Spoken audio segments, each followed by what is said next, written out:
They laughed when the old man spent $1,200 on a concrete hole in the ground. 6 days later, the FBI, Pentagon, and half of Washington wanted to know what he found inside. He bought an old military bunker. Then he found a hidden room that wasn't on any map. And what was inside that room would expose the biggest theft in American military history. Before we get into this story, smash that subscribe button right now and drop a comment telling us what state you're watching from. We read every single one. Now let's dive in.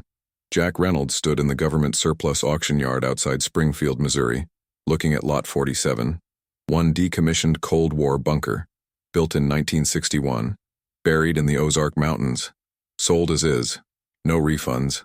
The auctioneer barely looked at it. Starting bid $500. Do I hear 500? Silence. Nobody wanted an underground concrete box in the middle of nowhere. It had no electricity, no running water, just 30 feet of buried Cold War paranoia slowly crumbling into the Missouri dirt. Jack raised his paddle. 1,200. The crowd turned to stare. A man in an expensive suit actually laughed out loud. Old-timer just bought the world's most expensive cave. Hope he likes bats. 1,200 going once, twice, sold to paddle 18. Jack signed the paperwork while people shook their heads. He was 67 years old, retired military, 30 years as an aircraft mechanic. His wife had died 3 years ago. His pension barely covered rent. He needed a place to live that he could afford. A bunker for $1,200 beat an apartment for $1,200 a month. He had it surveyed and deemed structurally sound. Cost him another $800. Then he started the renovation. His daughter Emma helped on weekends. She was 42, a journalist for the Springfield Tribune. Divorced. No kids. She thought her father buying a bunker was either crazy or genius. She hadn't decided which. They spent the first month just cleaning. 50 years of dirt, leaves, animal droppings, and rust. The bunker was basically one large room, 30 feet by 40 feet. Concrete walls 2 feet thick, steel reinforced, built to survive a nuclear blast that never came. But as Jack measured for where he'd put walls to divide the space into bedroom, kitchen, and bathroom, something didn't add up. The interior dimensions were wrong. The bunker from outside measured 45 feet long, but inside it was only 35 feet. 10 feet were missing somewhere. He checked the plans he'd gotten from the auction. Official military blueprints from 1961. They showed one large room. Nothing else. No hidden spaces, no extra chambers. But the math didn't lie. 10 feet of bunker existed that wasn't in the blueprints. Emma arrived that Saturday morning with coffee and donuts. She found her father with a tape measure and calculator looking frustrated. "What's wrong?" she asked.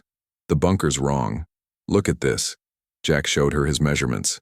Exterior wall to exterior wall was 45 feet. Interior wall to interior wall was 35 feet. I thought maybe the walls were just extra thick, but I measured them. 24 inches. 2 feet. That accounts for 4 feet total. But there are 10 feet missing. Emma walked the length of the bunker slowly. At the far end was what looked like a solid concrete wall. She knocked on it. The sound was hollow.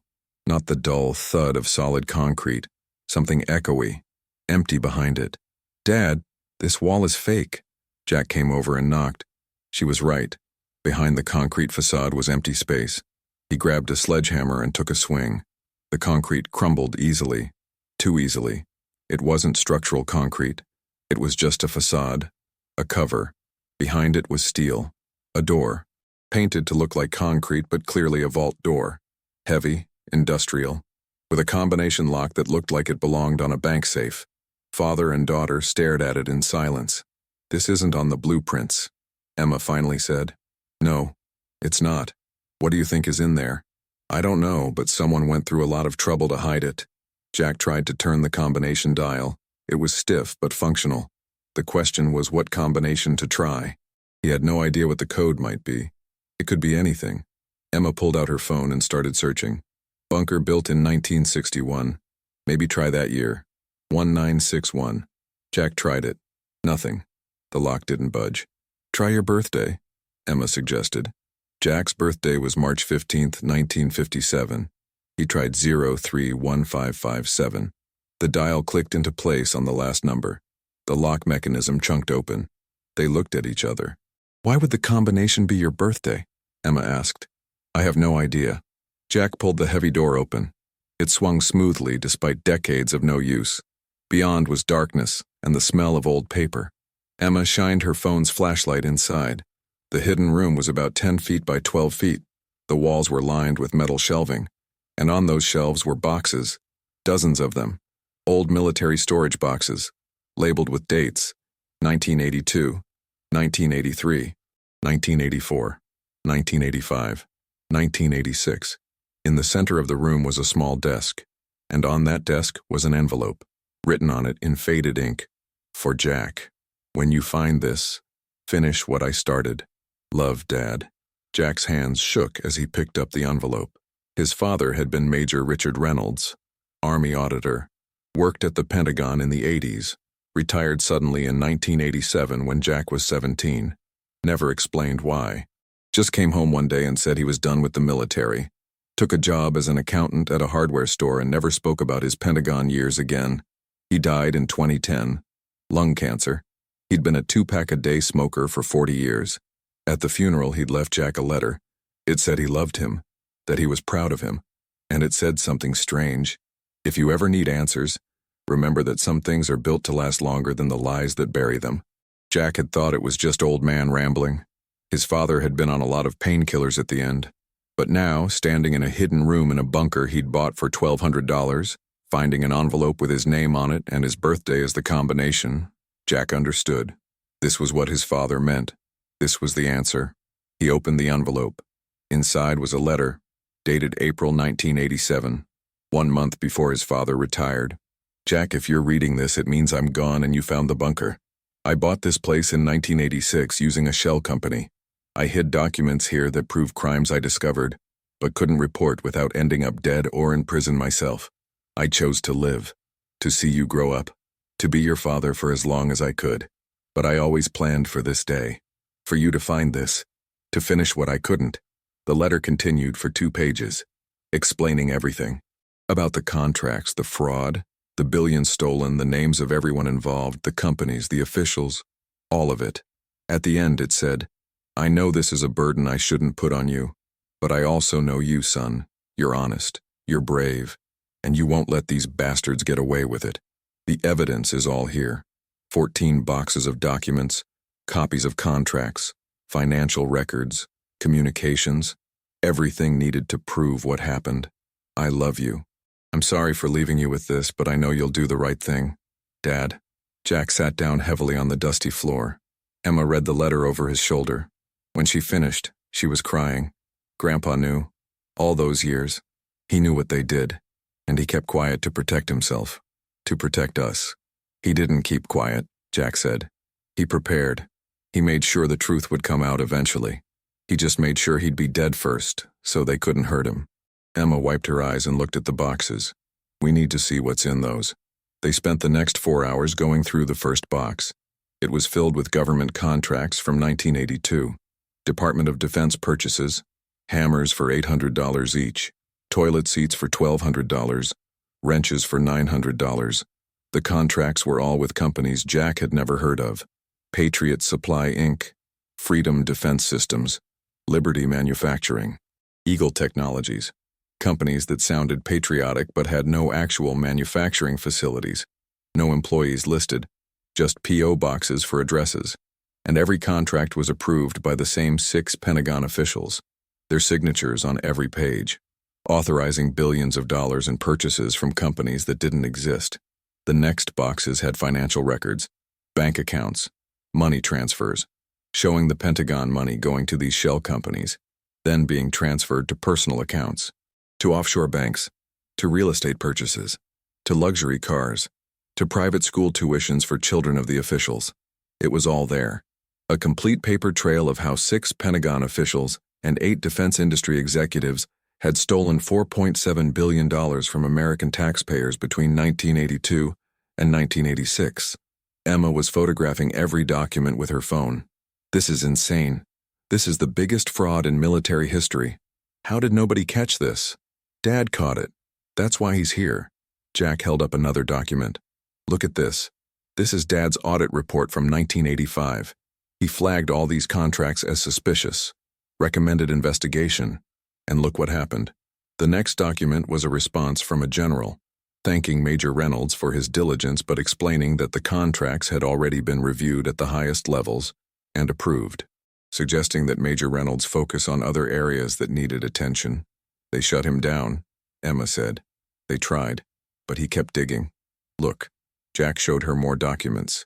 Her father had tracked the money, followed it through shell companies, through banks, through holding companies, all the way to personal accounts. He built a case, Emma said. A complete case.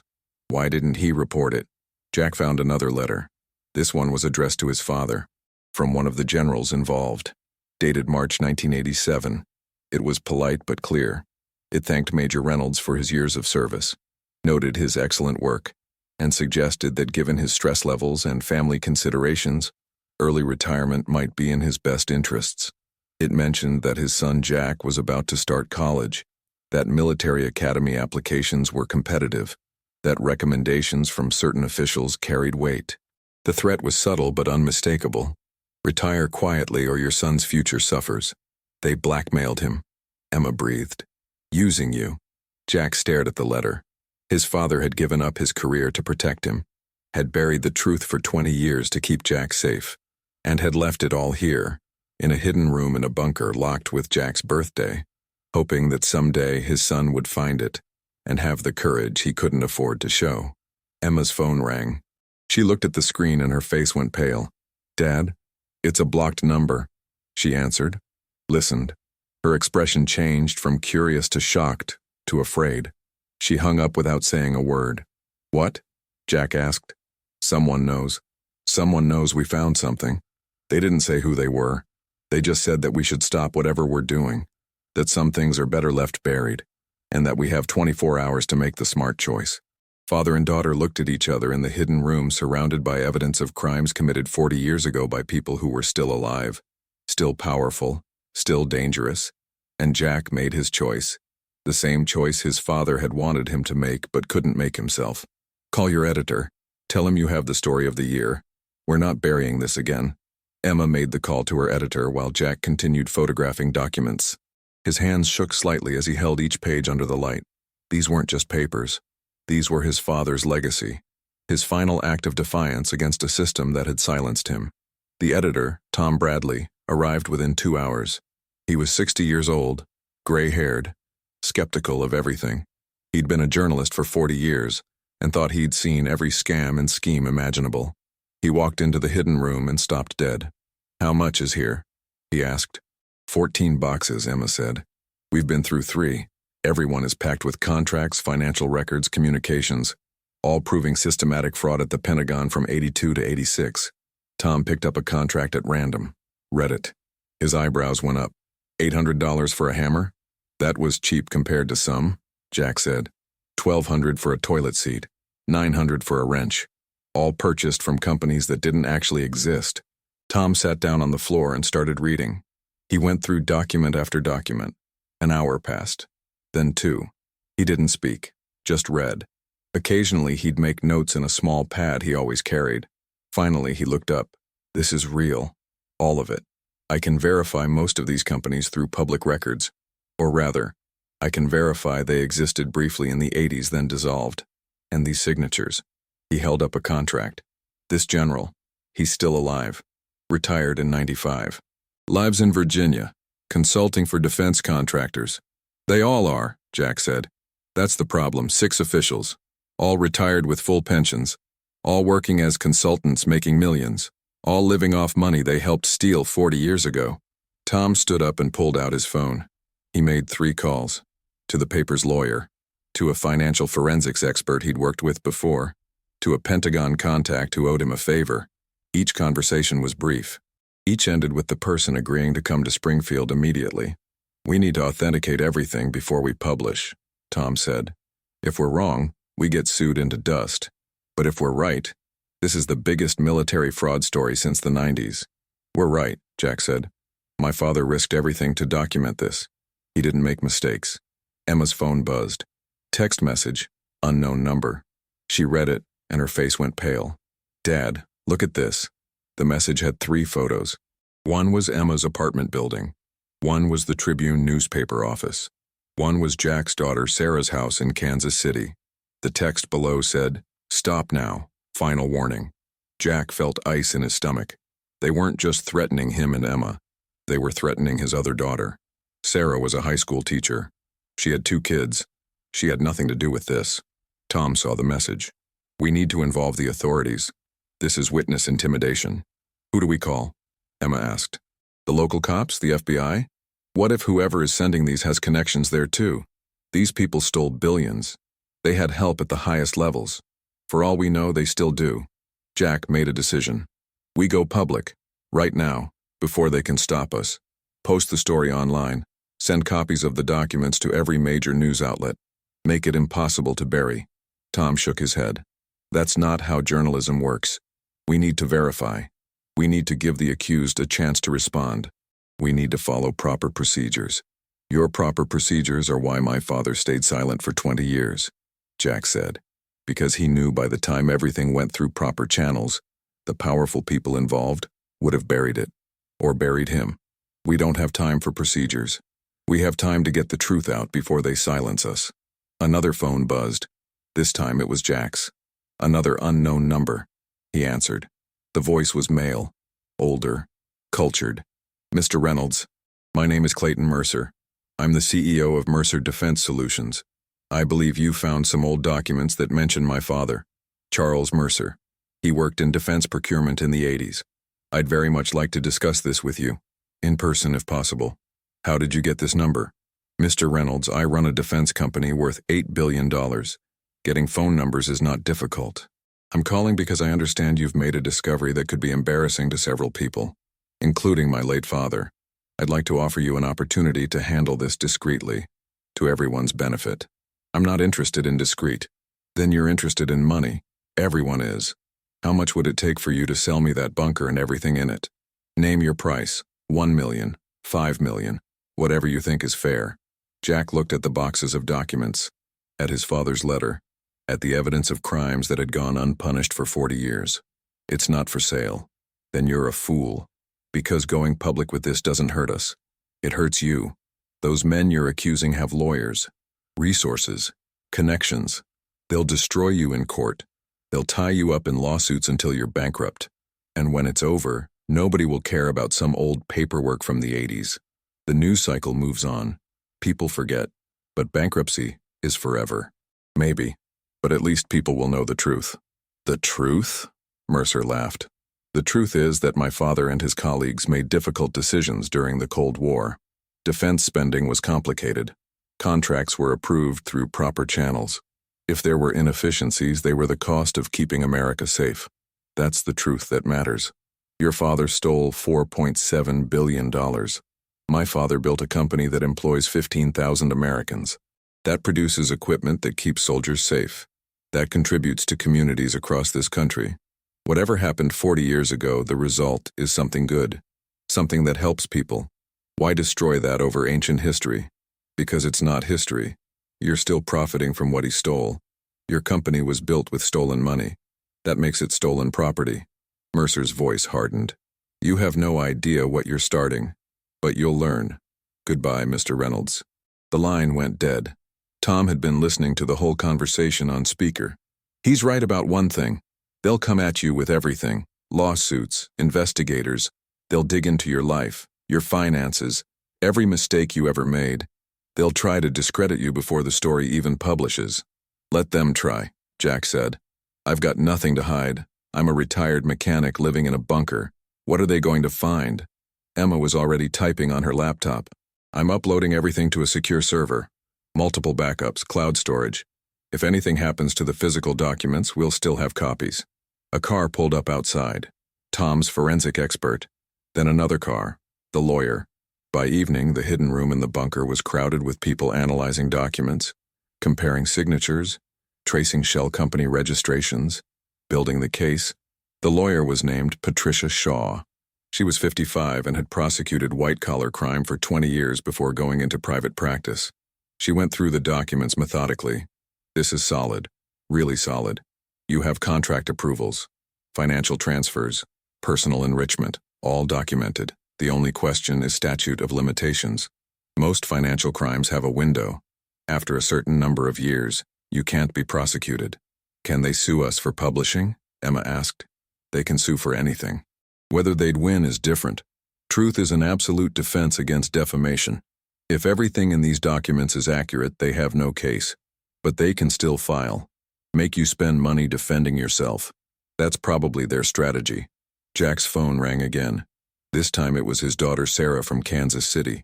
She was crying. Dad, what's going on? 2 men just came to my house. They said they were reporters. They started asking questions about you, about your finances, about your military service. They asked about Mom's death. They made it sound like you'd done something wrong. They scared the kids. Jack's jaw clenched. Sarah, listen to me. Those weren't reporters. They were trying to intimidate me through you. I need you to pack a bag. Take the kids. Go stay with your friend Jennifer. Don't tell anyone where you're going. I'll explain everything later, but right now I need you safe. Dad, you're scaring me. I know, honey. But trust me. Please. Just do what I'm asking. After he hung up, Jack turned to Tom. We publish tonight. Right now. I don't care about procedures or verification or giving them a chance to respond. They just threatened my daughter and grandchildren. We end this now. Tom looked at Patricia. The lawyer thought for a moment. If we publish tonight, we're vulnerable. But if we wait, they'll get an injunction.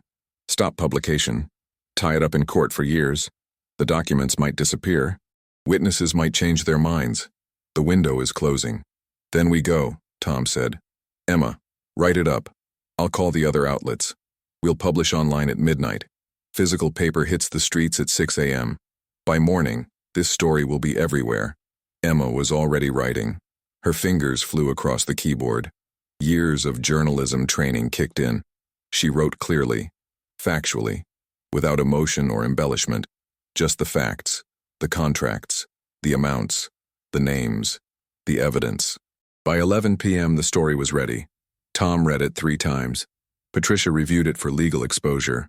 The forensic expert confirmed the numbers. At 11:55, Tom looked at Jack. Last chance. Once this goes live, there's no taking it back. Your life changes forever. You sure? Jack thought about his father. About 20 years of silence. About a man who'd chosen to protect his family over exposing the truth. About a letter left in a hidden room saying, "Finish what I started." "Publish it," Jack said. At midnight, the Springfield Tribune's website updated. The headline read, "Hidden Room in Military Bunker Reveals Massive Pentagon Fraud. Billions Stolen in 1980s Defense Contracts." Within minutes, the story started spreading. Shared on social media, picked up by news aggregators. By 1 a.m., major networks were calling. By 2 a.m., it was trending nationally. By 3 a.m., the Pentagon had issued a statement saying they were reviewing the allegations. By 4 a.m., Jack's phone was ringing nonstop. Reporters, producers, book agents, movie scouts, everyone wanted the story. Everyone wanted an interview. But the call that mattered came at 5:30 a.m. Senator Bill Carson, Missouri's senior senator, chairman of the Government Oversight Committee. "Mr. Reynolds, I've read the Tribune story. I've seen the documents your daughter posted online. I'm calling emergency hearings. Can you testify?" "Yes, sir," Jack said. "Good. Because I've been in the Senate for 18 years. I've seen a lot of corruption, a lot of waste, but this is different. This is theft on a scale that's hard to comprehend. And if what you found is true, people are going to prison. Important people. Powerful people. Are you ready for that fight?" Jack looked around the bunker. At the hidden room. At his father's letter framed on the wall now. At Emma sleeping in a chair after staying up all night. At the evidence of crimes his father had risked everything to expose. "Senator, I've been ready for this fight since I was 17 years old. I just didn't know it until 6 days ago." By sunrise, the story had gone nuclear. Every major news network led with it. Social media exploded. The phrase Pentagon fraud was trending #1 nationally. Jack's bunker was surrounded by news vans, reporters shouting questions, cameras pointed at every window. Jack stood inside watching through a crack in the steel door. Emma was on her laptop monitoring the response. The comments sections were split. Half the country was outraged at the fraud. The other half was calling Jack a liar, a conspiracy theorist, a man trying to get famous off his dead father's name. Tom called at 7 a.m. The paper's website crashed. Too much traffic. "We're getting 10 million hits an hour. I've never seen anything like this. We've had to add extra servers. What about verification? Jack asked. 3 other papers have confirmed the shell company registrations. The Washington Post found 2 of the original officials and got no comment from both. That's basically an admission. CBS News has a forensic accountant going through the numbers. So far, everything checks out. You're solid, Jack, the story holds. But the pushback was already starting. By 9 a.m., a PR firm representing Mercer Defense Solutions released a statement. It expressed shock at the allegations, said Charles Mercer had been a dedicated public servant, that any irregularities in 80s-era contracts were likely clerical errors or misunderstandings of complex procurement processes, that the company welcomed a full investigation to clear the family name. Then came the personal attacks. A website appeared with the header, "Who is Jack Reynolds?" It detailed his entire life, his military service, his marriage, his wife's death, his finances. It noted he'd filed for bankruptcy in 2008 after medical bills from his wife's cancer treatment. It suggested he was desperate for money, that he'd fabricated the documents or misinterpreted old paperwork to create a sensational story. Emma read it and threw her laptop across the room. "They're destroying you, making you look like a broke old man chasing a payday. Let them," Jack said calmly. "None of it changes what's in those boxes. None of it makes the documents fake." But the attacks kept coming. By noon, Fox News had a segment questioning the authenticity of the documents. A retired general appeared on screen suggesting that Major Richard Reynolds might have been a disgruntled employee, that he might have created false records to justify his own failures, that the documents could be forgeries. CNN was more supportive, but cautious. They interviewed Patricia Shaw, the lawyer, who walked through the evidence methodically. But they also brought on a Pentagon spokesperson, who said that all contracts from that era had been properly audited and approved, that if there were issues, they'd been addressed internally. That dredging up 40-year-old paperwork served no purpose except to undermine public trust in the military. Jack's phone rang. Unknown number. He almost didn't answer, but something made him pick up. "Mr. Reynolds, this is Harold Simmons. You don't know me, but I worked at the Pentagon in the 80s. I was an accountant in the same department as your father, and I need to tell you something. Everything you found is true. I saw it happening. I knew it was wrong, but I was young. I had a family. I kept my mouth shut." Jack's heart started pounding. "Can you prove that? Can you testify? That's why I'm calling. I'm 75 years old. I have grandchildren. I've lived 40 years feeling like a coward for not speaking up. When I saw your story this morning, I knew I had to finally do the right thing. I have documents too, not as many as your father, but I kept copies of things that bothered me, things I knew were wrong. I'd like to give them to you. Where are you? Arlington, Virginia. But I can be in Missouri by tomorrow. There's something else you should know. I'm not the only one. There were 6 of us, junior accountants who saw what was happening. Your father tried to get us to come forward with him in 87, but we were scared. We had careers, families, mortgages. He understood. He didn't push, but he told us that someday the truth would come out, that when it did, we should find the courage we didn't have then. Well, that day is here." Jack gave him the address to the bunker. After hanging up, he told Emma. She immediately called Tom. "We need to get this on record. If 6 Pentagon accountants testify, this story goes from controversial to ironclad." But not everyone was supportive. By afternoon, Jack received a call from a lawyer representing one of the 6 officials named in the documents. The lawyer informed him that a defamation lawsuit had been filed, demanding $50 million in damages, claiming the documents were forgeries designed to destroy the reputation of a decorated veteran. Patricia Shaw reviewed the lawsuit. "It's garbage. They have no case, but that's not the point. The point is to drain your resources, to make you spend money defending yourself, to make you wish you'd never opened that room. What do? You fight, and you win, but it'll take time and money you don't have." Emma had been watching the news nonstop. "Dad, look at this." She turned her laptop around. A GoFundMe page had appeared, created by someone Jack didn't know. The title was, "Help Jack Reynolds Fight for Truth." The description explained the situation, asked for donations to help with legal costs. In 6 hours, it had raised $80,000. Jack stared at the screen. Strangers, people he'd never met, People who just wanted the truth to come out. They were giving money to help him fight. More cars arrived at the bunker. Network news crews wanting interviews. Jack did 6 interviews that afternoon, each time telling the same story. About finding the room. About his father's letter. About the evidence. About the choice between staying silent and doing what was right. By evening, Senator Carson called again. The hearings are scheduled, 2 weeks from today. You'll testify first. Then we'll hear from the forensic experts. Then from anyone else who wants to come forward. The Pentagon is fighting it. They want executive privilege. They want national security exemptions. But I'm not backing down. This is too big. As the sun set, Jack sat in the hidden room surrounded by the boxes that had changed his life. Emma brought him dinner. They ate in silence for a while. Finally, Emma spoke. Are you scared? Terrified, Jack admitted. They have billions of dollars, lawyers, power, connections. I'm just a retired mechanic who got lucky at an auction. You're more than that. You're the son of a hero, and you're becoming a hero yourself. I'm not a hero. I'm just finishing what Dad started. That's what makes you a hero. A knock on the steel door made them both jump. Jack opened it cautiously. Standing outside was a man in his 70s. Thin, gray hair, nervous eyes. Behind him were 5 others, all around the same age, all looking uncertain but determined. Mr. Reynolds, the first man said. I'm Harold Simmons. These are my colleagues. We worked at the Pentagon in the 80s, and we're here to testify. Jack let them in. They crowded into the hidden room, each one looking at the boxes with recognition and shame. Harold spoke for the group. We should have done this 40 years ago. We should have stood with your father. We didn't. We took the easy path. We kept our jobs, our pensions, our comfortable lives, and we've regretted it every day since. Another man stepped forward. My name is Robert Chen.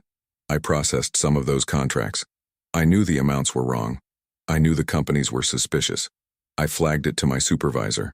He told me to mind my business, so I did. And I've hated myself for it ever since. A woman spoke next. I'm Margaret Wu. I tracked the money. I saw it going to shell companies, going offshore, disappearing. I brought it to your father's attention. He started building his case. Then he was forced out, and I was told if I valued my career, I'd forget what I'd seen. So I did. One by one, they told their stories. 6 people who'd been young once, who'd seen corruption and stayed silent, who'd lived 40 years with the weight of that silence, who were finally ready to tell the truth. Jack looked at them. These weren't villains. They were just people who'd made the safe choice when faced with an impossible situation. The same choice most people would make. The choice his father had made, in a way, by hiding the evidence instead of going public immediately. Thank you for coming, Jack said. Thank you for being brave enough to do this now. Harold shook his head. We're not brave. Your father was brave. You're brave. We're just trying to be slightly less cowardly than we've been for 4 decades. Emma was already on the phone with Tom. Get down here, now. We've got 6 witnesses, Pentagon employees from the 80s, all willing to testify. Within an hour, the bunker was crowded again. The 6 witnesses giving statements, providing their own documents, corroborating everything Jack's father had collected, building a case that was now unshakable. Tom was ecstatic. This changes everything. Before, it was just your father's documents. People could claim he was disgruntled, that he'd manufactured evidence. But 6 independent witnesses, all with their own documentation, all confirming the same fraud? That's not a conspiracy theory, that's a conspiracy fact. By midnight, Tom had written a follow-up story. 6 Pentagon accountants confirm fraud. We should have spoken up 40 years ago. It published at 1 a.m. Within hours, it was everywhere. The narrative shifted completely. Now it wasn't about whether the fraud happened. It was about how it had been covered up. How 6 people had been silenced, how the truth had been buried for 40 years, how Jack Reynolds had accidentally uncovered the biggest theft in military history. But with vindication came escalation. At 3 a.m., Jack's phone rang. It was Sarah, his other daughter, calling from Kansas City. She was crying. Dad, they broke into my house. We weren't home, thank God. We were at Jennifer's like you said, but they trashed everything. They were looking for something. The police are here, but they can't figure out what was taken. I'm so scared. What do I do? Jack's hands clenched into fists. They weren't threatening anymore. They were attacking, going after his family, trying to intimidate him into silence, but it had the opposite effect. Now he wasn't just fighting for his father's legacy, he was fighting to protect his daughters, his grandchildren, every family that had been robbed by these criminals 40 years ago. "Sarah, stay where you are. Don't go home. I'm going to fix this." After he hung up, Jack looked at Emma and the 6 witnesses. "They just broke into my daughter's house. They're trying to scare us into backing down. It's not going to work. We're going all the way. Every document, every testimony, every piece of evidence, we're burning this whole thing down." Harold nodded. "We're with you. Whatever it takes." Outside, the sun was rising on day 7 since Jack had bought the bunker. 7 days since he'd found a hidden room. 7 days since his life had turned upside down. But he wasn't backing down. Not now. Not when the truth was this close to finally coming out.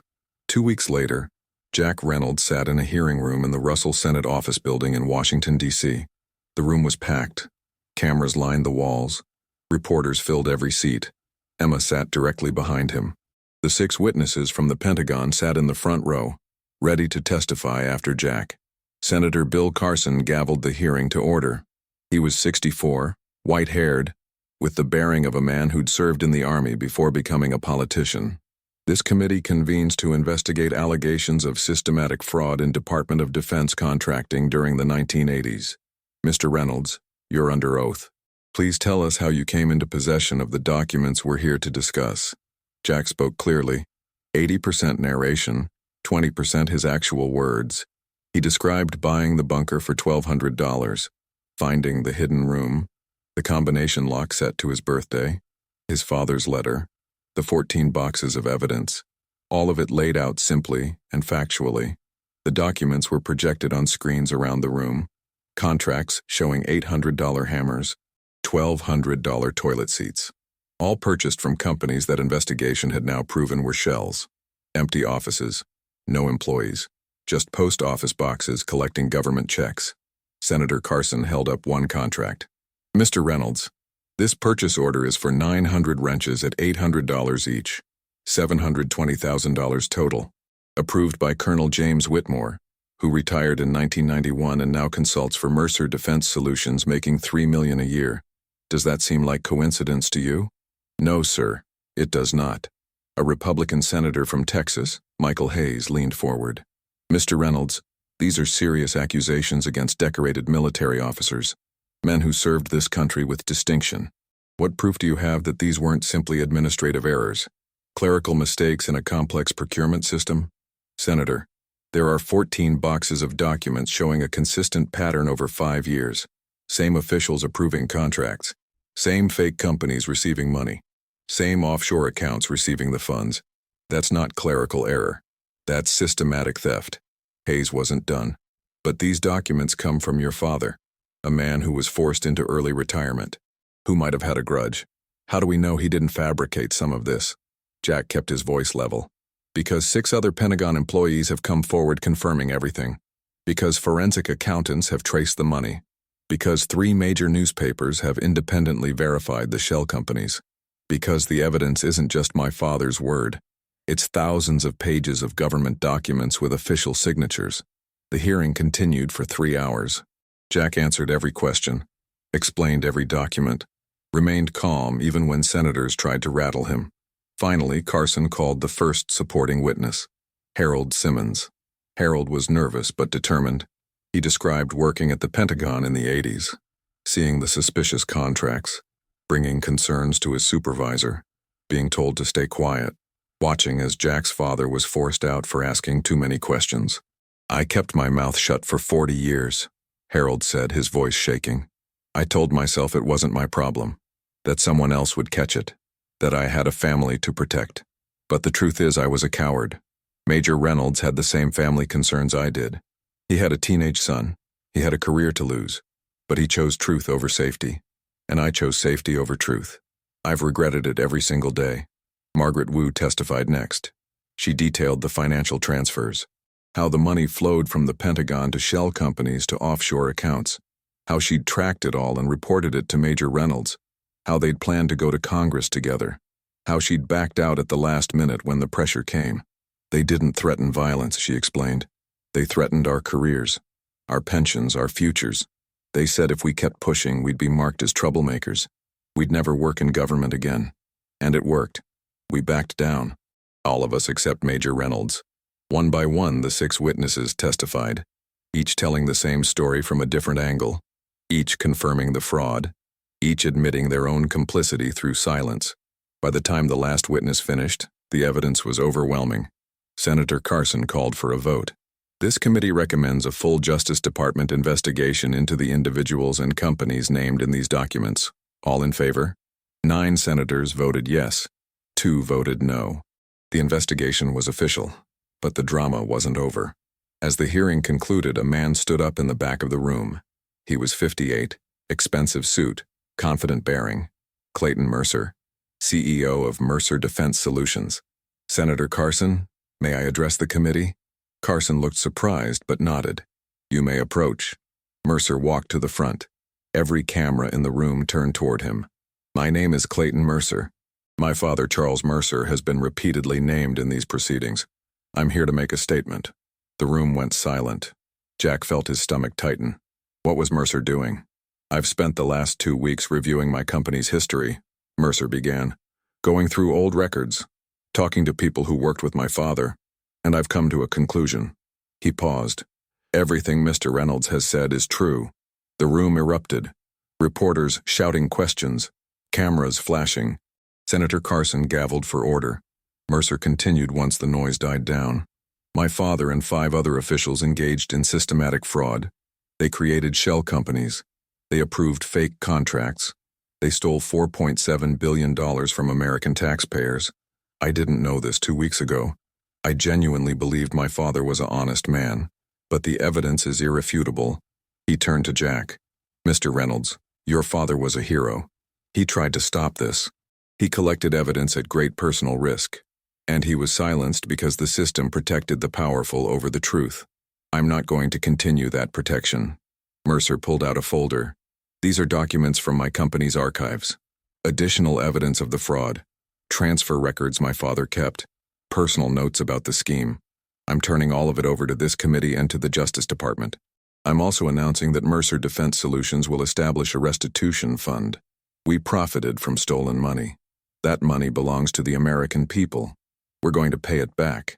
The room exploded again. This was unprecedented. A CEO admitting his company was built on fraud, offering to make restitution, turning on his own father's legacy to do the right thing. Jack didn't know what to say. He'd expected Mercer to fight to the bitter end. Instead, the man had just destroyed his own company's reputation to support the truth. After the hearing, reporters mobbed Jack on the steps of the Senate building. He gave brief statements, thanked the committee, thanked the witnesses, thanked everyone who'd supported him. Then Emma pulled him away to a waiting car. They drove back to Missouri in silence, processing what had just happened. The hearing had been a complete vindication, better than Jack had dared hope. 6 witnesses. Mercer's confession. Senate recommendation for prosecution. It was everything his father had wanted but never lived to see. When they got back to the bunker, there were flowers on the doorstep, dozens of bouquets, cards from strangers thanking Jack for his courage, letters from veterans saying they'd always suspected corruption but never had proof, messages from citizens grateful that someone finally held the powerful accountable. Jack read every card, every letter, every message. People he'd never met expressing gratitude for something his father had started, and he'd finished. Tom called that evening. Jack, you need to see this. He sent a link to a news article. The Justice Department had announced indictments. 4 of the 6 original officials were being charged with fraud, conspiracy, and theft of government property. 2 had died years ago, but the 4 who remained alive would face trial. Additionally, 3 defense companies were being investigated for profiting from the stolen contracts.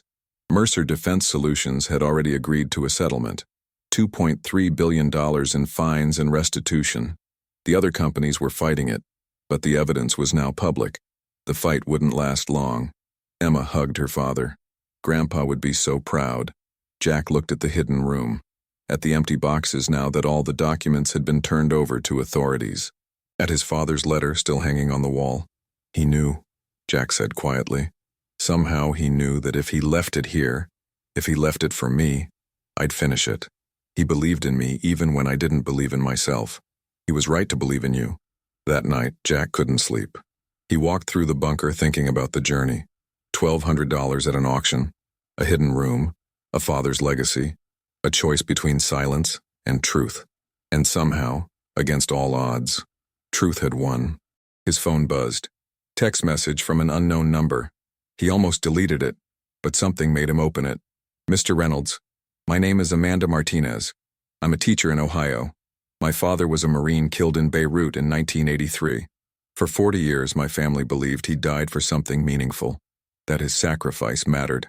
Today, I learned that his death might have been prevented if officials hadn't ignored intelligence warnings to protect their illegal weapons deals. I don't know if that's connected to what you found, but thank you for showing that corruption has consequences, that truth matters, that someone cares enough to fight for it. Jack stared at the message. He hadn't thought about the human cost beyond the stolen money, hadn't considered that the corruption might have had consequences beyond fraud, that real people might have died because officials were too busy stealing to do their jobs properly. He typed a reply. Miss Martinez, I'm sorry for your loss. I don't know if the corruption I found is connected to Beirut, but I promise you this. Every document my father collected is now public. Every connection will be investigated. If there's a link, it will be found. Your father's sacrifice will not be forgotten. He hit send and sat in the darkness of the bunker. Tomorrow would bring more interviews, more questions, more attention. But tonight, Jack Reynolds allowed himself to feel something he hadn't felt in years. Pride. Not in himself, in his father, in a man who'd seen corruption and refused to ignore it, who'd collected evidence knowing he might never get to use it, who'd trusted his son to finish the fight he couldn't win alone. Outside, the Missouri night was quiet. Inside the bunker that had cost $1,200 and changed everything, a son honored his father's legacy the only way that mattered, by refusing to let truth stay buried. 6 months after the Senate hearing, Jack Reynolds stood in the Smithsonian National Museum of American History in Washington, D.C. He wore his old Army dress uniform, the one he'd kept in a closet for 15 years. It still fit, though a bit tighter than he remembered. The museum had created a new exhibit, Courage and Accountability, the Reynolds Papers. It featured the bunker door, his father's original letter, copies of the key documents, photos of the hidden room. The story of how one man's decision to hide evidence had eventually exposed the biggest procurement fraud in Pentagon history. Emma stood beside him. Sarah had flown in from Kansas City with the grandkids. The 6 Pentagon witnesses were there.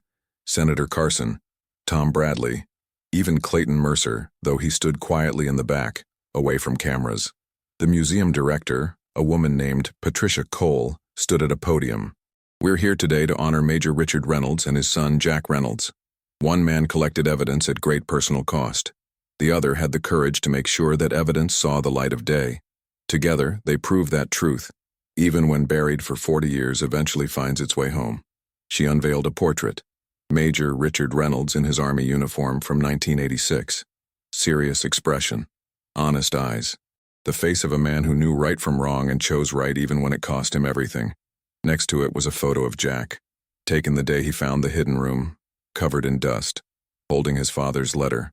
The moment, everything changed. Patricia continued. The Reynolds investigation has now resulted in 4 criminal convictions. 7 companies have paid a combined $8.7 billion in fines and restitution. That money has been returned to the Treasury, used to fund veterans programs, used to audit defense contracts to make sure this never happens again, all because one man bought a bunker for $1,200 and had the courage to look inside. The audience applauded. Jack felt uncomfortable with the attention. He wasn't a hero. He'd just done what anyone should do when they find evidence of crimes. He'd reported it. The real hero was his father, the man who'd risked everything, who'd stayed silent to protect his family but made sure the truth would survive him. After the ceremony, people approached Jack, shaking his hand, thanking him, wanting photos. He did his best to be gracious, but he wanted to escape, wanted to go back to Missouri, back to his quiet bunker, back to a life that made sense. A man in his 70s approached, military bearing, medals on his chest. He extended his hand. Mr. Reynolds, General William Patterson, retired. I served at the Pentagon in the 80s. I want to apologize. Jack shook his hand, confused. For what, sir? I was a colonel then. Not high enough to be involved in the fraud, but high enough that I should have noticed. Should have asked questions. Should have supported your father when he tried to raise concerns. Instead, I stayed in my lane, focused on my own career, and men like your father paid the price for my cowardice. Sir, you didn't know.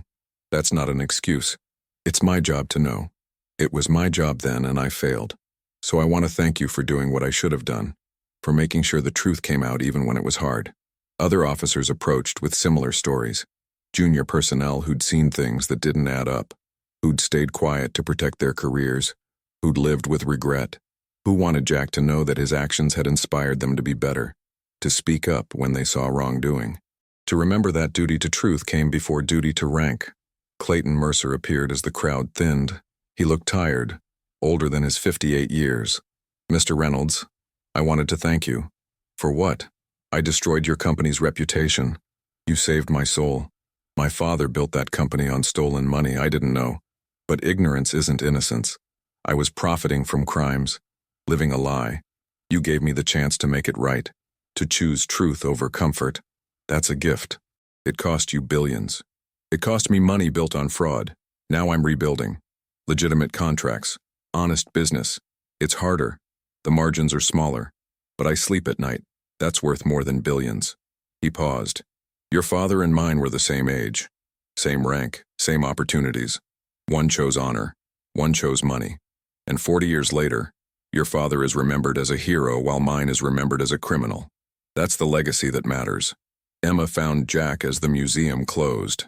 Dad, there's someone here who wants to meet you. She led him to a quiet corner. An elderly woman sat in a wheelchair. She was in her 90s.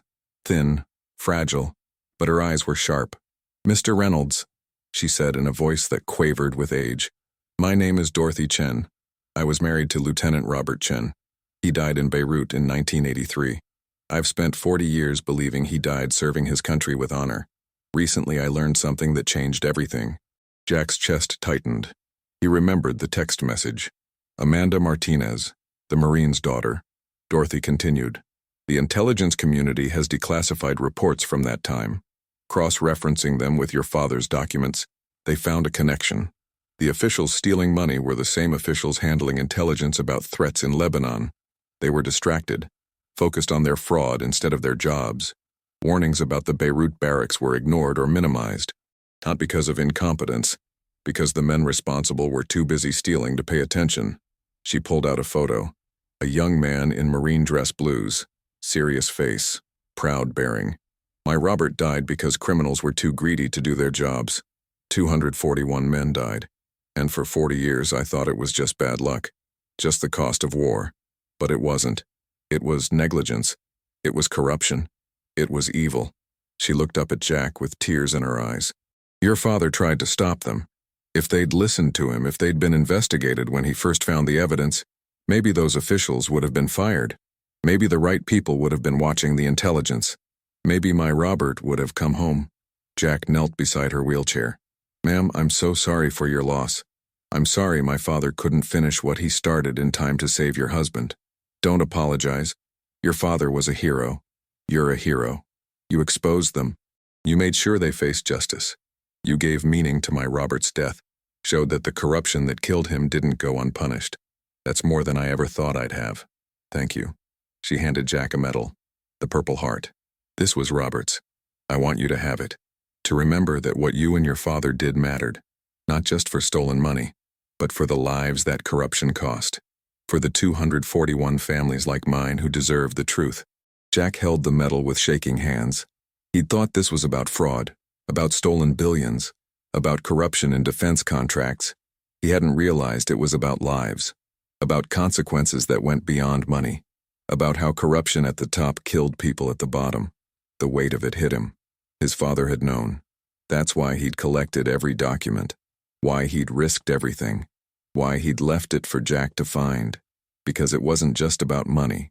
It was about accountability, about making sure the powerful couldn't hide behind their rank while good people died because of their crimes. That night, Jack and Emma flew back to Missouri. The bunker was dark and quiet when they arrived. Jack walked through the hidden room. Empty now. All the documents gone. Turned over to authorities used as evidence. Displayed in museums. Returned to the Treasury archives where they should have been all along. But the room wasn't empty. Not really. His father's letter still hung on the wall, the words as clear as the day they were written. Finish what I started. Jack had finished it. 4 convictions. 8.7 billion recovered. New oversight laws passed. Corrupt officials exposed. Justice delivered 40 years late, but delivered nonetheless. He pulled out his phone and opened the photos. Hundreds of messages from people he'd never met. Veterans thanking him. Teachers using the story in civics classes.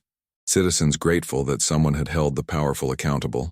Families of the Beirut victims finding closure they never thought they'd have. Emma appeared in the doorway. You okay, Dad? I'm thinking about Grandpa, about what he sacrificed.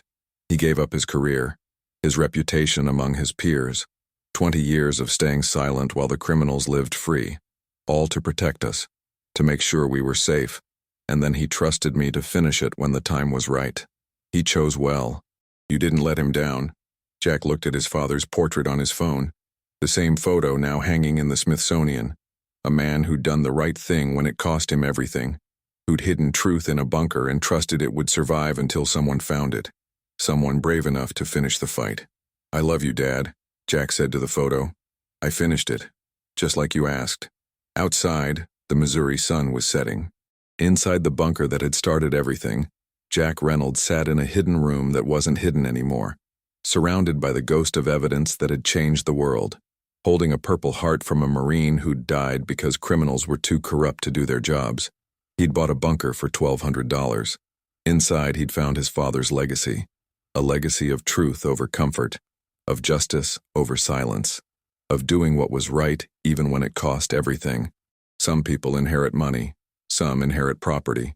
Jack Reynolds inherited a burden, and he'd carried it all the way home. 3 years later, Congress passed the Major Richard Reynolds Procurement Integrity Act. It required mandatory audits of all defense contracts over $10 million, created whistleblower protections for anyone reporting fraud, established a Pentagon Inspector General position specifically to investigate procurement corruption. The bunker in Missouri became a National Historic Site. School groups toured it, saw the hidden room, learned about the man who'd collected evidence and the son who'd revealed it, learned that courage sometimes meant hiding truth until the right person found it, sometimes meant speaking truth when everyone wanted silence. And in a cemetery in Maryland, a new headstone was placed on Major Richard Reynolds' grave. It read, Hero, Father, Truth Teller. He collected evidence the powerful wanted buried. He trusted his son to finish what he couldn't, and together, they proved that justice, though delayed, eventually finds its way home. Jack visited the grave on his father's birthday, brought flowers, told his dad about the convictions, about the money recovered, about the laws changed, about the lives affected, about finishing what was started in a hidden room 40 years ago. And he left something at the gravestone, a small bronze plaque. It read, Thank you for trusting me, Dad. I finished it. Love, Jack. Some stories end with treasure, some with revenge. This one ended with truth. And sometimes, that's the most valuable thing you can find hidden in a bunker.